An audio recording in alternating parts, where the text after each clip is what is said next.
ఇంకెన్నాళ్ళు రెంటింట్లో ఉంటాం? సొంత ఇంటి కలను నెరవేర్చుకుందాం. Suman TV biggest property expo October 18th, 19th HSCC Novotel Hyderabad. ఇప్పుడే ఫ్రీ ఎంట్రీ కోసం కాల్ చేయండి.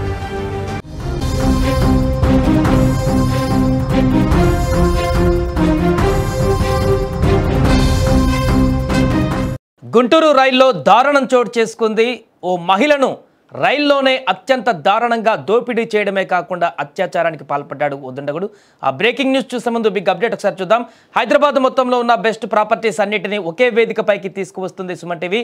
అక్టోబర్ 18, 19వ తేదీన HICC నోవోటెల్లో జరిగే సుమన్ టీవీ ప్రాపర్టీ ఎక్స్పోలో best flats, villas, open plots, Deepavali offers and డిస్కౌంట్స్తో అందుబాటులో ఉంటాయి. మీరు విజిట్ చేసి ప్రతి గంటకి ఒక గోల్డ్ కాయిన్ గెలుచుకునేటువంటి ఛాన్స్ కూడా ఉంది. ఫ్యామిలీతో రండి, మీ డ్రీమ్ ప్రాపర్టీని సొంతం చేసుకోండి. రైట్, ఇక వార్తలోకి వెళ్తే గుంటూరులో జరిగినటువంటి దారుణం ఇది. ఇటీవల కాలంలో దేశంలో మన రాష్ట్రంలో కానీ మహిళలపైన అత్యాచారాలు, దాడులు విపరీతంగా పెరిగిపోతున్న సంఘటనలు చూస్తున్నాం. ఒంటరిగా ఉన్న మహిళలను లక్ష్యంగా చేసుకొని మృగాలు రెచ్చిపోతున్నారు. ప్రయాణాలలో కూడా మహిళలు ఒంటరిగా ఉన్నారంటే భయం తప్పని పరిస్థితి నెలకొంటుంది.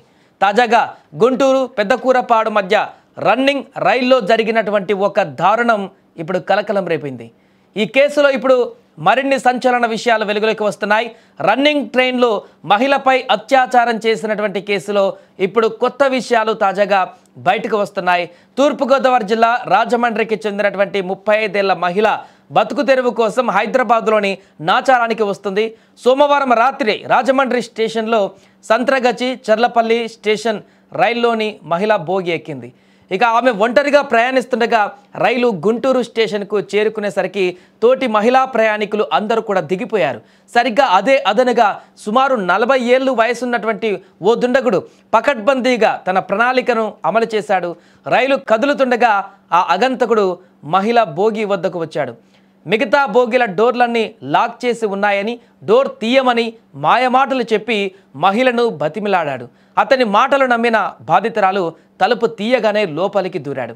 సుమారు 20 నిమిషాల తర్వాత తన దగ్గర ఉన్న కత్తిని చూపించి బెదిరించాడు. భయపడిపోయిన ఆ మహిళ వెంటనే తన బ్యాగ్, మొబైల్ను అక్కడే వదిలేసి బాత్రూంలోకి వెళ్ళి గడియ పెట్టేసుకుంది. తీవ్ర భయాందోళనకు గురై దీంతో ఆ దుండగుడు బ్యాగ్ కింద పడేస్తానని బెదిరించాడు. ఆ ఫోన్ కూడా బయట పడేస్తానని బెదిరించాడు. తలుపు తీయకపోతే గత్యంతరం లేక బాధితురాలు డోర్ తీసి చూడబోగా ఆమెను బలవంతంగా బాత్రూం బయటకు లాగాడు. ఆ తర్వాత ఆమెపై దాడి చేసి చిత్రహింసలతో పైచాసికంగా ప్రవర్తించి అత్యాచారానికి ఒడిగట్టాడు.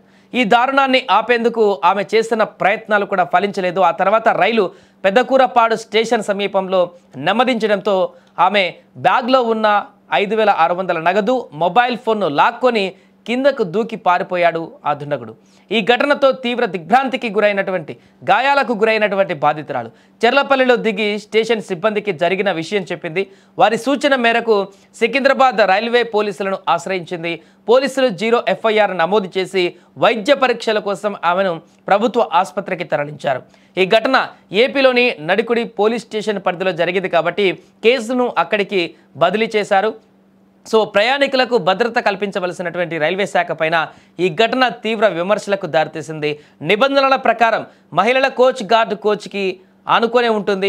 గుంటూరు వంటి ప్రధాన రైల్వే స్టేషన్లో రైలు కదులుతున్న సమయంలో అగంతకుడు కోచ్లోకి ఎక్కుతున్న గార్డ్ ఎందుకు గుర్తించి అతన్ని దించలేదనే ప్రశ్న కూడా ఉత్పన్నమవుతుంది. అంతేకాదు RPF సిబ్బంది కూడా సంతకం కోసం గుంటూరు స్టేషన్లో దిగుతారు.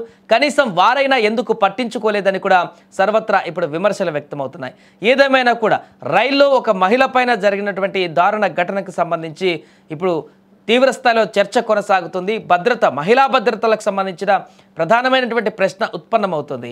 అందరూ ప్రయాణం చేసేటువంటి రైళ్లలోనే ఇలాంటి పరిస్థితి ఉంటే ఇంకా వేరే ప్రయాణాలలో మహిళల పరిస్థితి ఏంటనేటువంటి ప్రశ్నలు కూడా ఉత్పన్నమవుతున్నాయి. ఏదేమైనా ఘటనకు సంబంధించిన ఈ దారుణానికి పాల్పడ్డటువంటి దుండగుడిని ఖచ్చితంగా వెంటనే పట్టుకోవాలి పోలీసులు. అతనికి దారుణమైనటువంటి శిక్షలు కూడా విధించాలంటూ కూడా చెప్తున్నారు. ఇక మహిళ పరిస్థితి కొంత అనారోగ్యంగా ఉండడంతో తనను హాస్పిటల్కి కూడా తీసుకువెళ్ళినట్టుగా తెలుస్తుంది. తన నుంచి పూర్తి వివరాలు కూడా సేకరిస్తున్నారు. ఇంకా ఆమె ఎక్కడి నుంచి ఎక్కడికి ప్రయాణిస్తుంది, అతను ఏ ఉద్దేశంతో ఎక్కాడు, మాటలలో ఏ విధంగా మాట్లాడాడు, ఎక్కడి పర్సన్, ఈ రకంగా తన నుంచి డాటా తీసుకునేటువంటి ప్రయత్నాలు కూడా చేస్తున్నారు.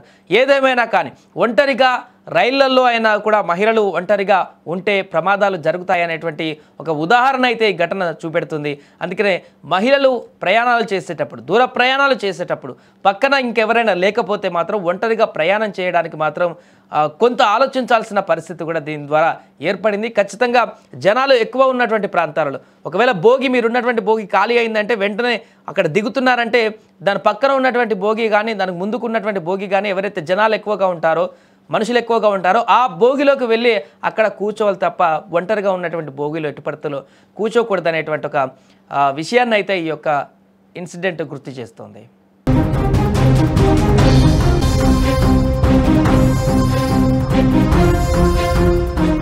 సౌత్ ఇండియాలోనే అతి తక్కువ ధరలకి రత్నాలను అందించే ఏకైక సంస్థ 6 JVR.